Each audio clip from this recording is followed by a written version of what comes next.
What's going on, guys? Today I just want to make a video talking about LUTs and color space transform in DaVinci Resolve.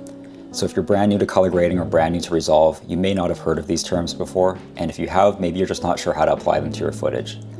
I've seen a lot of people online explaining these concepts before, and I think the audience they're often talking to has a little bit more experience doing color grading, and sometimes it can be hard for a beginner to follow along. So what I want to try and do today is talk about LUTs and color space transform from the perspective of a beginner and explain how and why you would use these in your footage.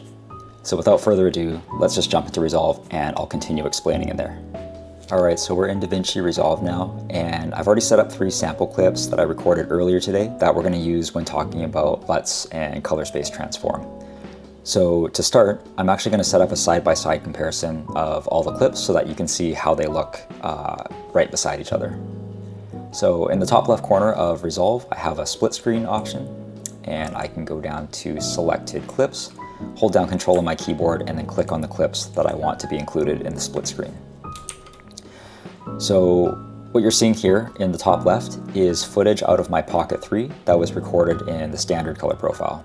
And the clip to the right was also recorded on the Pocket 3, but in the D-Log-M profile. And then the clip at the bottom was recorded with my Sony FX30 in the S-Log3 profile. And so right off the bat, you should notice that all 3 clips look pretty different from each other. But the footage from the Pocket 3 in D-Log-M and the footage from my FX30 in S-Log3 look the most similar in that they're kind of like muted and grayed out looking compared to the clip in the top left. And that's because the clip in the top left was shot in the standard color profile, which means that my Pocket 3 decided on its own what the image would look like without me having any influence on it. So it decided on exposure, what colors to apply, the contrast to apply, all of that stuff. Whereas the other 2 clips that were shot in the log profiles, the camera captured image about the brightness and the darkness and the colors at the time, but it didn't apply it to the footage. Instead, it just retained that information in the file itself, which is going to allow me to push and pull the colors and adjust the brightness and the darkness a lot easier when I go to edit my footage. But having said that, I think a lot of people would look at the clip in the top left and think, this looks normal to my eye, and this is what I want my footage looking more like. I don't want my footage looking grayed out like this. So how do we bring the log footage into a color space that looks a lot closer to what we're seeing in the top left here? So one way we can do this is by applying a Rec709 LUT on top of our log footage. So let's back up here a little bit. What does LUT stand for? So LUT means lookup table, and that doesn't mean anything to me, and it probably doesn't mean anything to you, and that's okay. The way that I like to think about LUTs are similar to filters on Instagram. So you can imagine you have a clip that maybe it looks the way that you want and you just want some cool effect over top of it, or maybe it looks washed out like this and you want to apply some kind of color science or color profile to it to make it look more like normal footage, more like what you saw when you were recording the clip. That's how I think about LUTs. And then Rec709, what does that mean? So Rec709 is just a color profile that works really well with your standard type of display, like a computer monitor, a TV, or your phone. So basically the way that I think of a Rec709 LUT, when it's applied on top of log footage, it basically means make my footage look more like what I saw when I was recording it. So I'll show you guys how to do that really easily in DaVinci Resolve. If I back out from my split screen mode and just select my DJI Pocket 3 D-Log-M footage, we'll start here. So if you've never worked in Resolve before, it can look like a lot on the screen at first. Try not to get overwhelmed by it. All I really want you to focus on right now is my preview area on the left side here, and then this section on the right side, which we call the node tree. So this thing that I'm looking at right here is a node, and the first thing I usually do when I'm in my node tree is start giving labels to my nodes so that I know exactly what kind of effect I'm applying to my image. So I'm going to call this node Rec709 LUT. And you can grab a Rec709 conversion LUT from the DJI website, but if you have DaVinci Resolve, it actually has a bunch of LUTs built into it already. So if I right click on my node right here, and go down to LUT, there's a section for DJI that already contains the Pocket 3 D-Log-M to Rec709 LUT. And all I have to do is click on this and it puts it on my node, and you can already see that my footage is looking way different than it did before when it was just in the straight out of the box D-Log-M profile. So what I'm going to do is turn on split screen again, but instead I'm just going to select the 2 DJI clips and leave out the Sony FX30 clip. So what you're seeing here is Pocket 3 standard color profile on the left, and then Pocket 3 D-Log-M with the Rec709 LUT applied on it on the right side. And right off the bat, I'm already liking the clip on the right a lot better than the one on the left. So the one on the left, I didn't have any control of how bright the image was, or how saturated the image was, or how contrasty it was. And I can still adjust those things in editing, but it's going to be more difficult because a certain look was already baked into the footage when it came out of the camera. Whereas the one on the right, you might remember at the beginning, it looked really washed out and gray, but the file itself contained a lot more information about the brightness and the darkness and the colors that were captured at the time, and it's going to allow me to push and pull those in my editing. And so all I've done right now is apply a Rec709 LUT to my D-Log-M footage just to bring it into more of a normal looking color space. And what I mean by that is footage that looks more like what I saw when I was recording the clip. So let me back out of the split screen again and go to my DJI Pocket 3 D-Log-M clip that we applied the Rec709 LUT to. And let's say I wanted to do some adjustments to this clip. Where would I put my node? Would I do it after the LUT, or would I do it before? So I think there's different opinions on this, but as a beginner, the way that I understand it is you want to apply your adjustments before any LUT is applied to your footage. And I believe this is because if you apply your adjustments before, you're getting the most information out of the file to work with. You can almost think of it like if you've applied a LUT and then you add a node after the LUT and then start making adjustments after the LUT has been applied, it's almost like trying to make adjustments on that Pocket 3 clip that was shot in the standard color profile. There's already been a certain look applied to your footage, and so it's harder to push and pull the colors or adjust the brightness and the darkness because of that certain look that's been applied to your footage. The difference here is that with the Rec709 LUT that we applied to our D-Log-M footage, it hasn't been baked into the footage. At any time, I can disable that LUT and have it go back to looking like our flat D-Log footage. But in this case, just for this example, I'm going to leave the Rec709 LUT on the clip and then add a serial node before the LUT. And I'm just going to call this node adjustments, very general term because I'm just going to make some random adjustments here. I see a lot of people liking to push their highlights in their clips more towards like the orange color and then pushing their shadows more towards the teal to give it more of a cinematic vibe. So cinematic, I'll leave that up to you to decide what that means.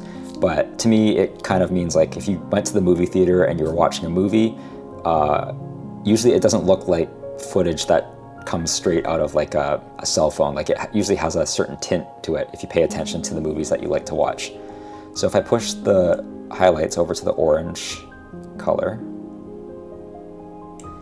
and push the shadows towards teal or cyan,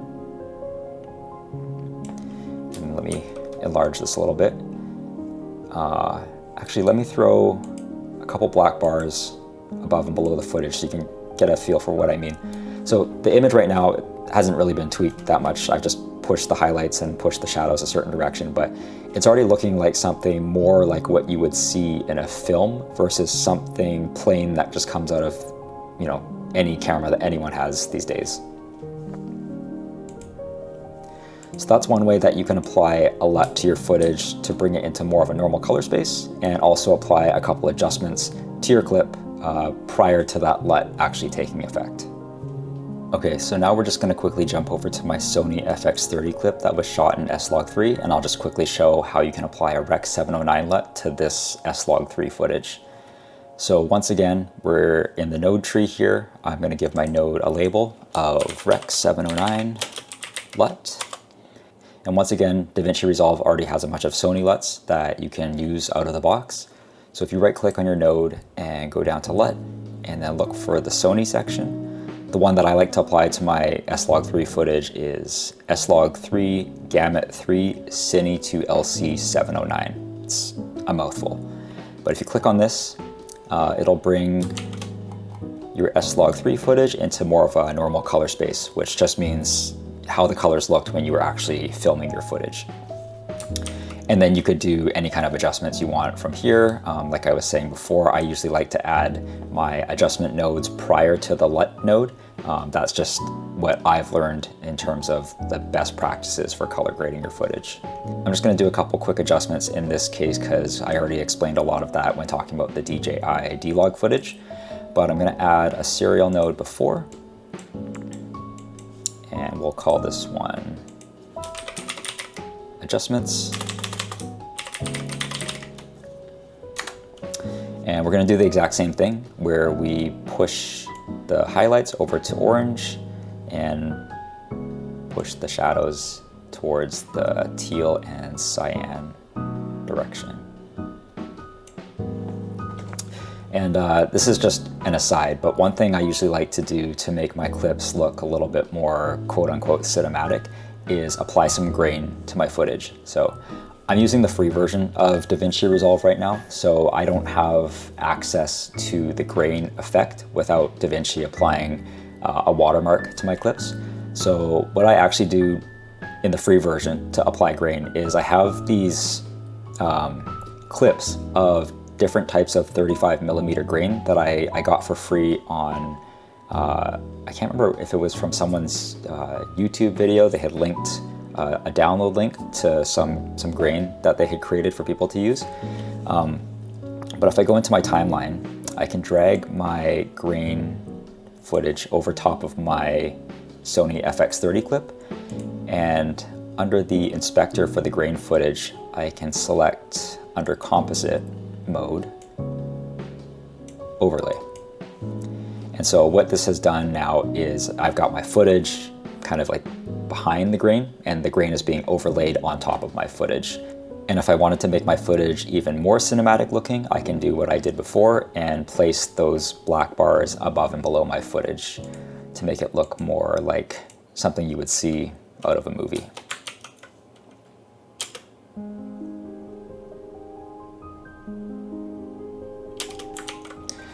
Okay, so that's how I would bring my Sony FX30 and Pocket 3 log footage into a Rec709 color space using a LUT, and also applying a few adjustments to both those clips by placing my nodes before the LUT node. So this brings me to another point about why you would want to apply a Rec709 LUT to your footage. So there are some other LUTs that are out there that need your footage to be in Rec709 in order for them to work properly. So let me try and give an example here. I'll reset the nodes on my FX30 footage. Let's remove those black bars. And actually, let's take the grain off the footage. Okay, so this is my FX30 clip in the S-Log3 profile with no adjustments applied. So if I go up to the top of my screen here and click on LUTs, you can see a bunch of LUTs that you would normally see when you right click on a node and go to the LUT, but it's just easier to see on the left side here. So I've got some LUTs that I've downloaded here that they're like film emulation LUTs. So one of the ones that I kind of like the look of is this Fuji Eterna 3513. If I try and throw this LUT onto my S-Log3 footage without doing a Rec709 conversion first, this is what it's going to look like. So it's not terrible, but something looks off to me with the colors. I'm not really sure what exactly, but I think you kind of get the same vibe, like something doesn't look quite right. So let me reset my nodes again. And before applying the Fuji Eterna LUT to my footage, I'm going to first convert it to Rec709. So because this is my Sony FX30 clip, I'm going to go down to LUT and then go to Sony and then apply that S-Log3 LUT to make it Rec709 like we did before.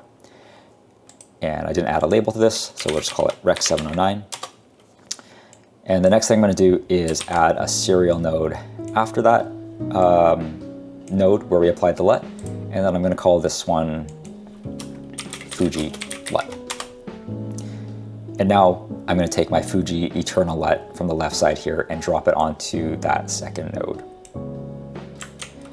And so this also doesn't look great or anything, but what I can do on this node right here is, remember I said that LUTs are kind of like Instagram filters? And similar to Instagram filters, you can adjust the intensity of a LUT to suit your taste. So if I want to dial down the Fuji LUT, all I have to do is go down to this bottom section here into the key page. And under the key output, I have an option to adjust the gain of the LUT.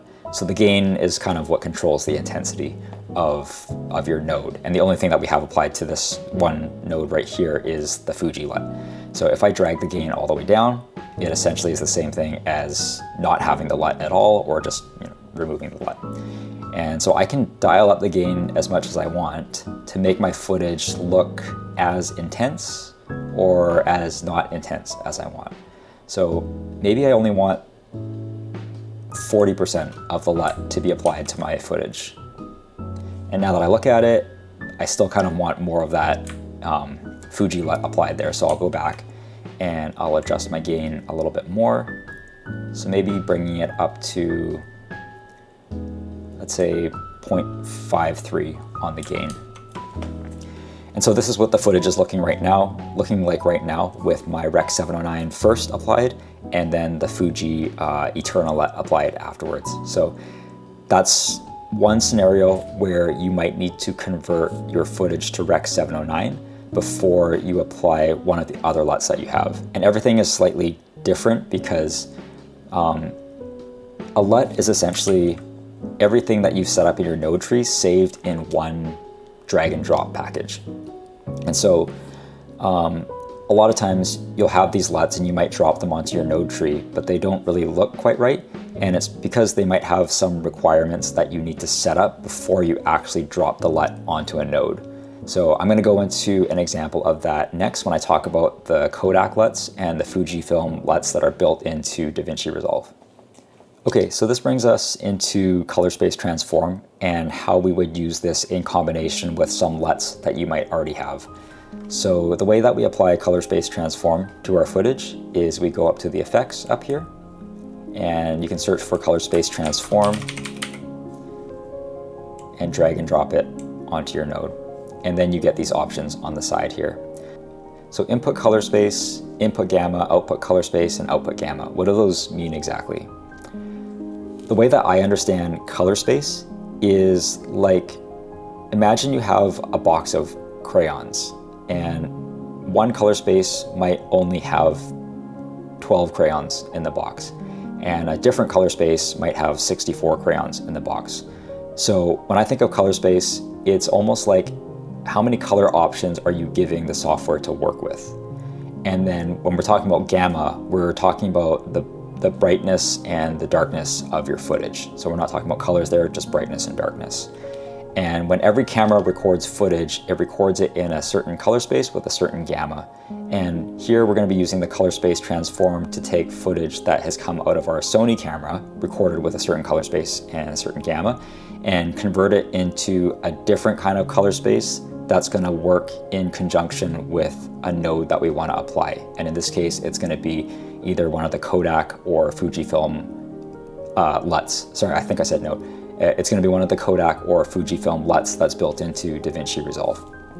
So this part might get a little bit confusing, but it's going back to what I said before about certain LUTs having requirements in order to use them properly. So with my Sony camera, the input color space would normally be Sony sgamut3.cine. That's what I shot in, that's the settings on my camera.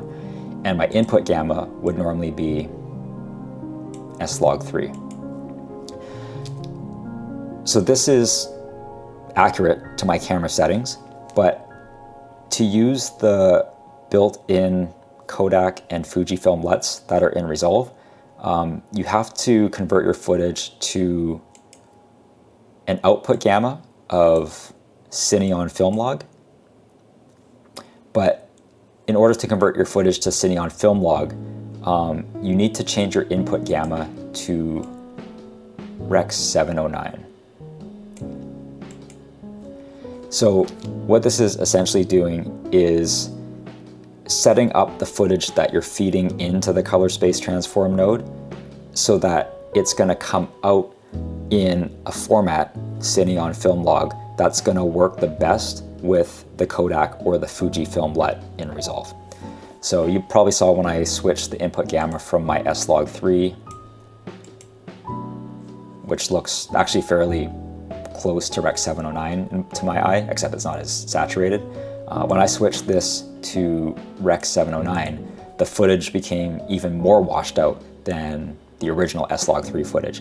And that's because when you apply the Kodak or the Fujifilm LUT in DaVinci Resolve, it's going to bring all of that brightness down. So it's almost like you want it to start off in this really, really washed out state. It's kind of hard to explain. I'll just kind of walk through the steps and you can see how things start to transform as I create more nodes and apply the LUTs in Resolve.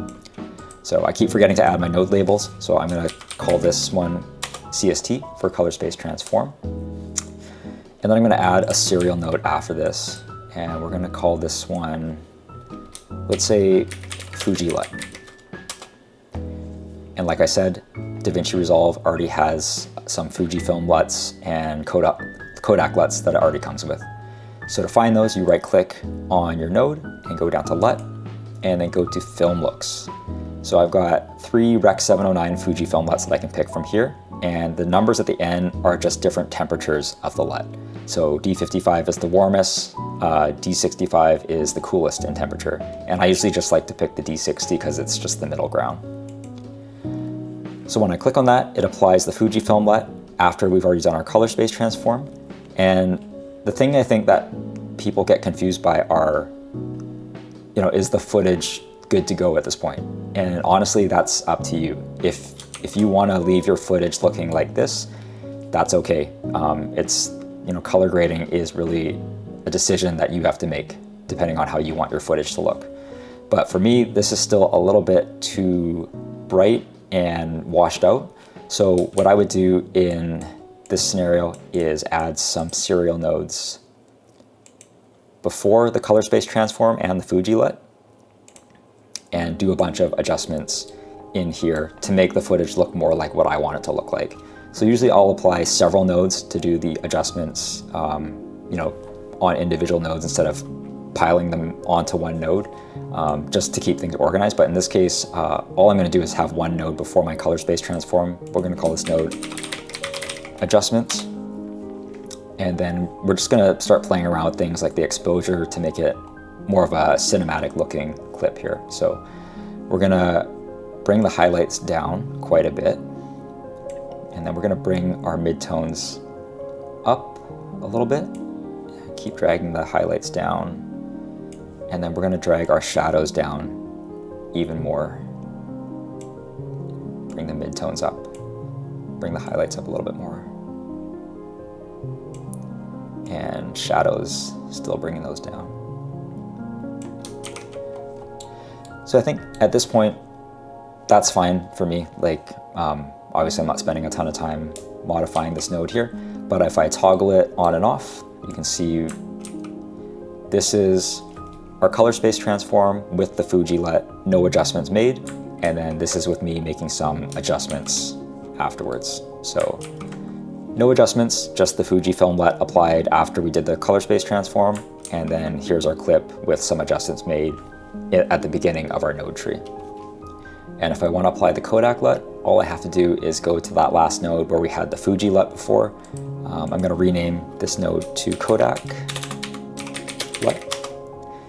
Right click on this node, go down to the LUT section, go to Film Looks, and then pick one of the Rec709 Kodak 2383 LUTs. And then there we have our Kodak LUT applied with some adjustments at the beginning of the node tree. So hopefully that explanation helped a little bit if you're having trouble understanding when and why to use LUTs, and also how you use your color space transform effect to set up your footage in order to work properly with a certain LUT that you might have in your repository. So yeah, if you guys have any questions, or if I said anything that was incorrect, like I said, I'm just a beginner, please leave a comment down below and correct me, because I'm still trying to learn a bunch of all this stuff, and you know, there's a lot to go through in DaVinci Resolve. It's always nice to get feedback from you guys who have a lot more experience doing this stuff, so that I can pick up more tips and create some more videos and share this out with everybody else who might be having the same issues and just wanting to know how to use this software better. So that's going to do it for me. We'll see you guys in the next one.